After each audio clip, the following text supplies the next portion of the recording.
بسم اللہ الرحمن الرحیم۔ السلام علیکم ناظرین محترم، پچھلے زمانے میں عرب کا یہ دستور تھا کہ جب ان کے ہاں کوئی بچہ پیدا ہوتا تو وہ دیہات سے آنے والی دائیوں کے حوالے کر دیتے تھے تاکہ دیہات میں بچے کی نشوونما بہتر طریقے سے ہو سکے اور خالص عربی زبان سیکھ سکے۔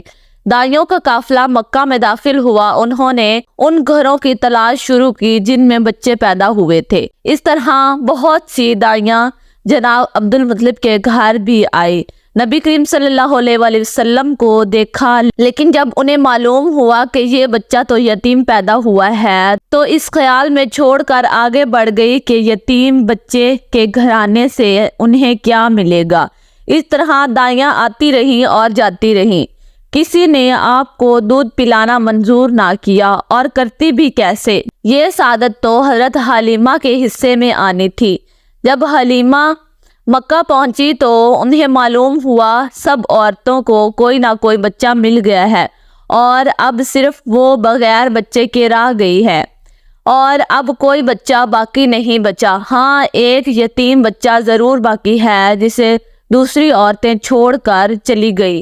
حلیمہ سعدیہ نے اپنے شوہر عبداللہ بن حارث سے کہا، خدا کی قسم مجھے یہ بات بہت ناگوار گزر رہی ہے کہ میں بچے کے بغیر جاؤں۔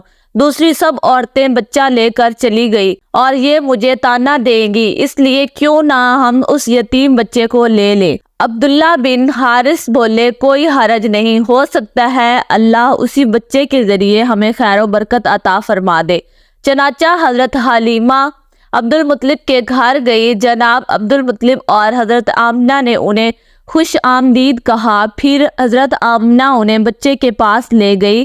آپ اس وقت ایک اونی چادر میں لپٹے ہوئے تھے، وہ چادر سفید رنگ کی تھی، آپ کے نیچے ایک سبز رنگ کا ریشمی کپڑا تھا، آپ سیدھے لیٹے ہوئے تھے، آپ کے سانس کی آواز کے ساتھ مشک کی سی خوشبو نکل کر پھیل رہی تھی۔ حضرت حلیمہ سعدیہ آپ کے حسن و جمال کو دیکھ کر حیرت زدہ رہ گئی۔ آپ اس وقت سوئے ہوئے تھے، انہوں نے جگانا مناسب نہ سمجھا، لیکن جو ہی انہوں نے پیار سے اپنا ہاتھ آپ کے سینے پر رکھا، آپ مسکرا دیے اور آنکھیں کھول کر ان کی طرف دیکھنے لگے۔ حضرت حلیمہ فرماتی ہیں، میں نے دیکھا کہ آپ کی آنکھوں سے ایک نور نکلا جو آسمان تک پہنچ گیا۔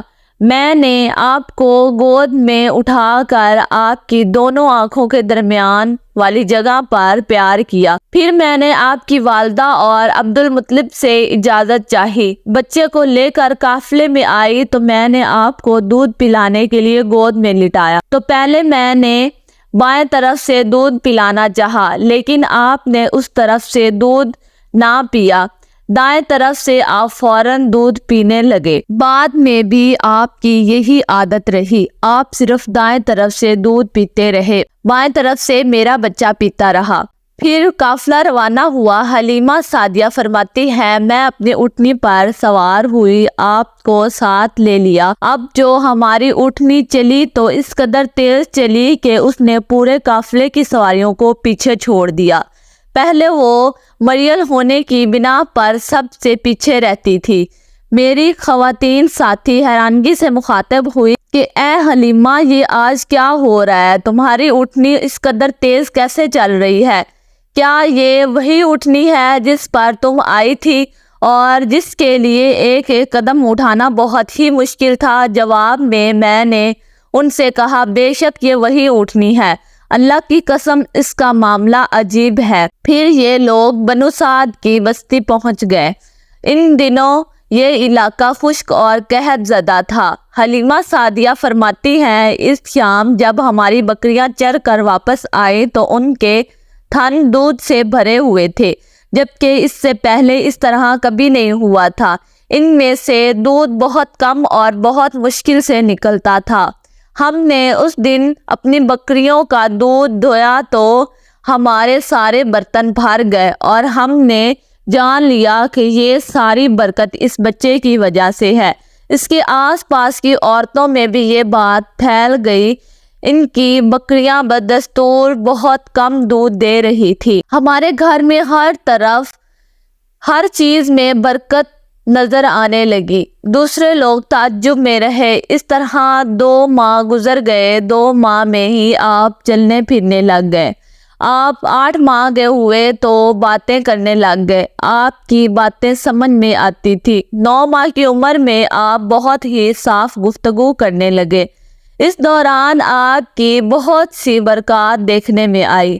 حلیمہ سعدیہ فرماتی ہیں، جب میں آپ کو اپنے گھر لے آئی تو بنو سعد کوئی گھرانہ ایسا نہ تھا جس سے مشک کی خوشبو نہ آتی ہو۔ اس طرح سب لوگ آپ سے محبت کرنے لگے۔